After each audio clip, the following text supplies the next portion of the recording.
시청자 여러분 안녕하십니까. 김정기TV의 김정기입니다. 김정기의 직필직설 시작합니다. 오늘이 벌써 2019년 11월 21일이 됐네요. 참 아직도 조국 관련 수사가 진행 중입니다. 3개월 이상 된 거죠. 오늘 주제는 조국 2차 소환 조사 중 이번에도 진술 거부할까입니다. 당연히 진술 거부하죠. 1차 소환 조사 때도 그랬는데 2차 소환 조사라고 해서 달라질 거는 없다고 생각합니다. 지난번에 그런 이야기 했잖아요. 일일이 답변을 하고 해명하는 것이 구차하고 불필요하다. 수사팀이 기소를 결정하고 난 뒤에 법정에서 시시비비를 가려서 진실을 밝히겠다라고 이야기했잖아요. 그러니까 승부수를 법원에 던진 겁니다. 지금 현재 이제 윤석열 검찰은 어쨌건 줄곧 조국에 대한 칼끝을 향해 왔기 때문에 검찰에서 구차하게 이렇게 하는 것보다는 승부수를 법원에다가 던지겠다. 그런 이야기입니다. 그러니까 어떤 형태로든 검찰에서 소환조사를 몇 차례에 걸쳐서 해야 그 다음에 이제 구속이건 불구속 기소건 하겠죠. 검찰은 이런 방식으로 계속해서 진술 거부를 하더라도 이미 조국과 관련된 조국의 부인 정경심과 오촌조카 조범동, 친동생 조건, 딸 조민 등에 대한 소환조사를 통해서 이미 증거는 차고 넘친다고 생각합니다. 그래서 굳이 조국이 진술 거부를 계속 하더라도 충분히 기소를 할 수 있다고 보고요. 아마 공소장에 적시가 충분히 될 거라고 봅니다. 그래서 이제 두 번에 걸쳐서 진술 거부권을 행사를 하는데 계속 이렇게 갈 수는 없잖아요. 그러니까 이번에 모르기는 몰라도 조사를 해도 진술 거부를 계속하면은 비슷한 상황이 되겠죠. 그래서 오늘 조사 결과를 보고 추가 조사가 더 필요한지 여부를 판단한다고 하니까 아마 이번으로 마무리를 하거나 한 번 정도 더 부를 가능성도 있을 거라고 생각하는데 오늘 검찰 소환 조사를 지켜봐야 될 것 같습니다. 결국은 이제 조국이 검찰의 전략을 잃기 위해서, 그러니까 이제 법정에서 결국은 이제 검찰하고 치열한 법리 논쟁을 해야 될 거 아닙니까? 그러면은 검찰이 어떤 전략을 가지고 있는지를 파악하기 위한 그런 파악을 하기 위해서 이번에 또 2차 소환조사에 응해가지고 과연 검찰이 무엇을 질문을 하는지 그것만 파악을 하면 되잖아요. 그래서 이제 나중에 열람을 할 때 전체적으로 쫙 정리해서 1차, 2차 또는 한 번 더 있으면은 3차에 걸친 이런 이 검찰 소환조사 과정에서 검찰이 패를 드러낼 거 아닙니까? 그래서 그 패를 좀 잃고 재판에서 전략적 대응을 하겠다 하는 그런 식이죠. 그래서 검찰로서는 상당히 답답할 겁니다. 그렇지만 검찰의 소환조사에도 불구하고 진술을 계속해서 거부하는 것은 사실 캐심죄에 걸리는 거예요. 이게 법원에서 볼 때도 그렇습니다. 어쨌거나 그렇게 진행이 될 거라고 생각합니다. 그래서 이제 오늘로 수사가 마무리될 가능성도 있고요. 한 번 정도 더 소환 조사를 할 가능성이 있다고 생각합니다. 그러니까 이제 기본적으로 검찰에 대해서 피의자 신분에 있는 조국이 태도 자체가 상당히 불량하잖아요. 그래서 이런 것들을 종합적으로 고려를 해서 구속영장을 칠 가능성이 많다고 생각합니다. 그렇겠죠. 그런데 이제 조국은 뭘 믿고 이렇게 자꾸 이제 이 검찰을 바이패스하고 법원에서 승부수를 던지려고 하는가?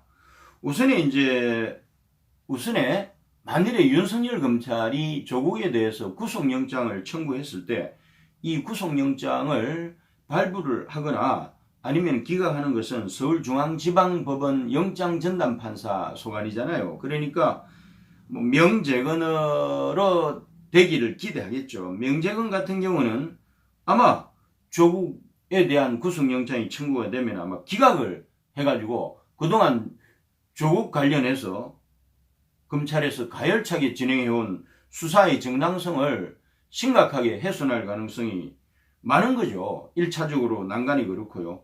2차적으로 이제 법원이라는 데가 결국은 이제 사법부를 명재건이 장악을 하고 있잖아요. 명재건이 사법부의 수장으로서 대법원장이거든요.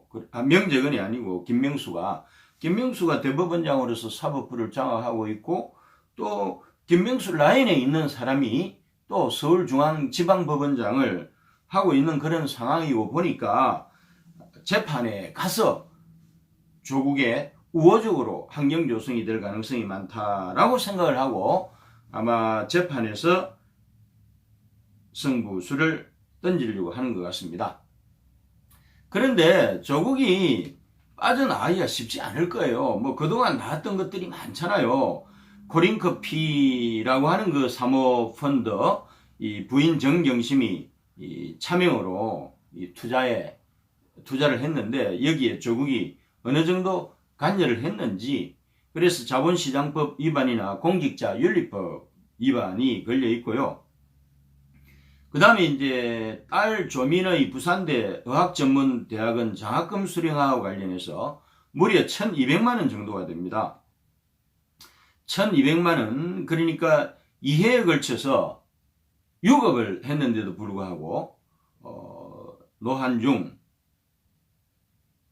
일종의 그 지도교수죠. 뭐 그 당시 어전 원장, 부산대 병원장, 지금은 이제 부산시 의료원 원장을 하고 있습니다만은 결국은 이제 이 대가성 비슷하게 해가지고 1200만 원이 장학회 계좌에서 빠져나간 것이 아니고 노한중 개인 계좌에서 빠져나갔으니까 이것도 뇌물죄가 성립이 될 수도 있습니다. 왜냐하면 노한중이 그 대가로 나중에 이제 그 오거돈 부산시장에게 조국이 영향력을 행사했다고 보고 대가성이 있는 거 아니냐 뭐 그런 식으로 해서 이제 뇌물죄를 적용할 수도 있고요. 서울대 공익인권 법센터 인턴 증명서 허위 발급하고 관련해서는 결국은 이제 국립서울대학이니까 공문서 위조에 해당이 될 수가 있고요. 서울 방배동 자택 PC 그 증거인멸이죠. 그러니까 그 당시 이제 그 한국투자신탁 김경록 차장이 자택을 방문해서 하드디스크를 분리시키는 작업을 했잖아요. 그래서 그 과정을 지켜봤으니까 증거인멸을 분명히 법학자로서 시도한다는 것은 인지하고 있었을 거고 결국은 증거인멸을 방조했다. 뭐 이렇게 볼 수 있는 거고요. 그 다음에 이제 동생인 조건, 웅동학은 위장소송 관련해서 아니면은 또 웅동학은 교사 채용 비리와 관련해서 조국이 어느 정도 관여를 했느냐. 특히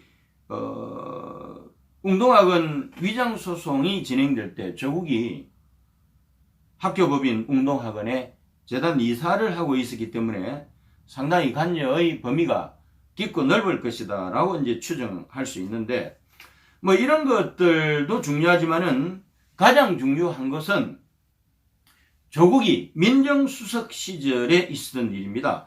지금 유재수에 대해서 엄청나게 검찰이 속도를 내고 있지 않습니까?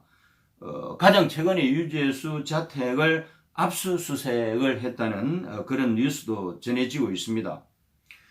원래 이제 유재수가 금품 향응을 제공받았을 개연성이 큰 중경건설업체 대보건설에 대한 압수수색은 물론 유재수가 금융정책국장으로 있었던 금융위원회에 대한 압수수색을 기본으로 해가지고 관련된 업체 5곳에서 6곳에 대한 압수수색을 전격적으로 단행을 했기 때문에 아마 상당히 많은 증거들이 확보가 되었을 겁니다. 유재수가 그 좋은 자리에 있을 때 노골적으로 금품을 수수한 정황이 있습니다. 예를 들어서 어떤 건가 하면은 가장 최근에 밝혀진 것은 오피스텔을 제공을 받았다는 거 아니에요. 2천만 원 보증금의 월세 150만 원이니까 2년 동안 받았으면은 이것만 해도 수천만 원이 되잖아요. 그렇죠? 이것뿐만 아니라 고가의 그림을 받았다든지 전형적인 수법이죠. 그 다음에 자녀 학비하고 항공료인데 아마 항공료가 포함이 되는 걸로 봐서는 유학비 같습니다. 그런데 이 자녀가 만일에 미국의 사립대학에 진학을 했다고 하고 재학을 했다고 한다면 이 액수도 천문학적이 될 가능성이 많고요. 그 다음에 이제 골프채를 받았다. 골프채도 비싼 거는 되게 비쌉니다. 1,000만 원까지 가요. 그 이상도 있지만은 그래도 이제 로비하는 쪽에서는 최소한 1,000만 원짜리 이상의 골프채를 선물을 했다고 볼 수가 있는 거지. 이 밖에도 이 향응 제공은 하고 한 날 했을 거고 많습니다. 이런 유재수 비리에 대해서 청와대 민정수석실 특감반이 감찰을 해가지고 비사실을 적발을 했는데 이 유재수에 대한 감찰 중단을 지시한 사람이 그 당시 감찰반을 지휘하는 자리에 있었던 민정수석 조국이었기 때문에 그래서 여기에는 이제 일종의 직권남용죄, 직무유기죄가 된다고 생각합니다. 아마 검찰이 지금 유재수 수사의 속도를 내고 있다는 것은 다시 말하면은 조국을 전방위적으로 압박하고 있다는 그런 방증이기도 하죠. 어쨌거나 유재수 감찰 중단 의혹하고 관련해서는 조국이 직권남용죄, 직무유기죄를 피하기는 어렵다고 봅니다. 그리고 이제 가장 또 큰 것이 제가 평소 때도 이야기를 많이 했습니다만 뇌물죄 성립 요건입니다. 그러니까 코링크 PE가 이제 말하자면 이제 이 조국의 부인을 비롯해서 조국 가족이 투자한 사모펀드인 코링크 PE가 가상화폐 거래소를 열잖아요. 여는데 이 가상화폐 거래소가 2017년인가요? 그때 2017년 아마 19월에 가상화폐 거래소를 열었던 걸로 기억을 합니다. 그 가상화폐 이 거래소를 열었고요. 여기에 대해서 이제 WFM 코링크 PE가 인수한 WFM이 코링크 PE가 투자한 회사잖아요. 그런데 가상화폐 거래소를 2017년 9월에 열었는데 불과 2개월 만에 이 사업을 접게 되죠. 왜냐하면 그 당시에 가상화폐 거래소 폐쇄 결정을 실질적으로 총괄지휘하면서 내리는 의사결정 주체는 조국 민정수석실이었습니다. 민정수석실이 총괄을 했고 그 다음에 박상기 법무부 장관을 통해서 가상화폐 거래소를 폐쇄하는 극단적인 조치를 취하면서 엄청나게 많은 투자자들이 피해를 본 그런 케이스입니다. 그런데 이제